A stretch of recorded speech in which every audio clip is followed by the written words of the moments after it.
حضرت عائشہ صدیقہ رضی اللہ تعالیٰ عنہ فرماتی ہیں ایک عورت تھی اور اسے نبی پاک صلی اللہ تعالیٰ علیہ وسلم نے وہ کلمہ پڑھ کے مسلمان ہوئی، مدینہ طیبہ آ گئی تو حضور نے مسجد نبوی شریف میں اس کے لیے مکان، ایک سادہ سا کمرہ ساتھ مسجد کے بنوا دیا، وہیں رہنے لگی۔ اکثر وہ سیدہ طیبہ کے پاس آتی تو حضرت عائشہ صدیقہ رضی اللہ تعالیٰ عنہ فرماتی ہیں وہ بڑی باتیں سناتی اور آخر میں کہتی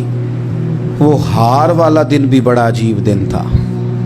اور میرے رب کی قدرتوں کا دن تھا، وہ بھی بڑا عجیب دن تھا۔ سیدہ عائشہ صدیقہ رضی اللہ تعالیٰ عنہ ایک دن فرمانے لگی کہ تو ہار والے دن کا بڑا ذکر کرتی ہے، وہ کیا دن تھا؟ تو خاتون کہنے لگی اماں جی وہ دن تھا جب میرے رب پر بھروسہ اور مضبوط ہو گیا، جس دن میرا اپنے رب پر توکل اور بڑھا، میرے ایمان میں یقین میں اور پختگی آئی۔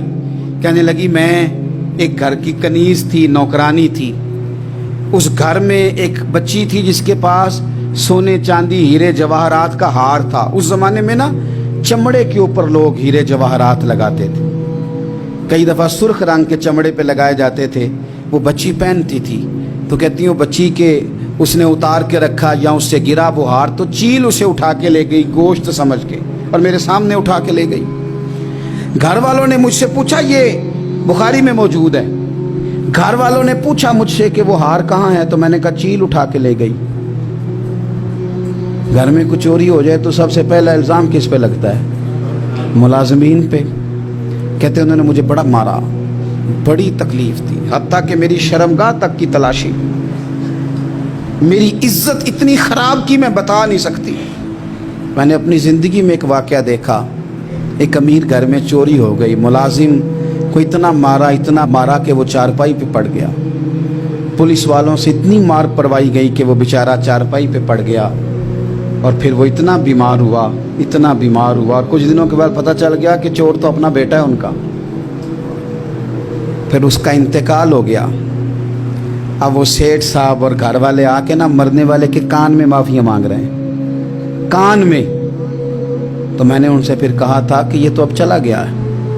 تمہارا زور چلتا تھا نا تو تم نے قانون خریدا اور تم نے اسے جتنا ہو سکا تم نے اسے مار پڑوائی، تمہارے پاس جو عدالتیں تھیں تم نے وہاں کارروائی کی، اب ایک عدالت قیامت کے دن لگے گی۔ یہ کمزور تھا نا، کچھ کر نہیں سکا۔ میرے نبی پاک صلی اللہ علیہ وسلم نے فرمایا سن لو، اگر سینگ والی بکری نے بغیر سینگ والی بکری کو تکلیف دی ہوگی نا تو قیامت کے دن اسے بھی بدلہ دینا پڑے گا کہ تیرے پاس سینگ تھے اور تو نے اسے مارا تھا۔ وہ خاتون عرض کرتی ہے سیدہ عائشہ کی خدمت میں کہ مجھے بڑا مارا، مجھے تکلیف دی، میں کہہ رہی تھی کہ میرے سامنے چیل لے گئی ہے پر وہ نہیں مان رہے تھے، اماں جی انہوں نے مجھے بڑا مارا۔ حضرت عائشہ صدیقہ کہتی ہیں پھر کیا ہوا؟ کہنے لگی اماں جی جب کوئی میرا مددگار نہ رہا، مجھے تکلیف دے رہے تھے، رسوا کر رہے تھے، تو میں نے اپنے رب سے مدد چاہی، میرے رب کی طرف میں نے توجہ کی، میں نے کہا مالک اب تو ہی میرا مددگار ہے۔ کہتی ہے وہ مجھے مار رہے تھے تو وہ چیل جو ہار لے گئی تھی وہی لے کے واپس آ گئی اور ہمارے سروں کے قریب لا کے اس نے جب اس ہار کو پھینکا وہ مجھے چھوڑ کے سائیڈ پہ ہوئے، وہ میری بے گناہی جان گئے، لیکن آپ کو بتاؤں اس دن سے میرا اپنے رب پر یقین اور بڑھ گیا۔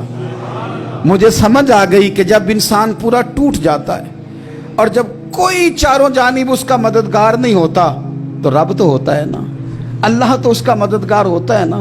وہ تو پھر اپنے اس بندے کی مدد کرتا ہے نا، پھر وہ تو توانائی دیتا ہے نا، وہ تنہا نہیں چھوڑتا،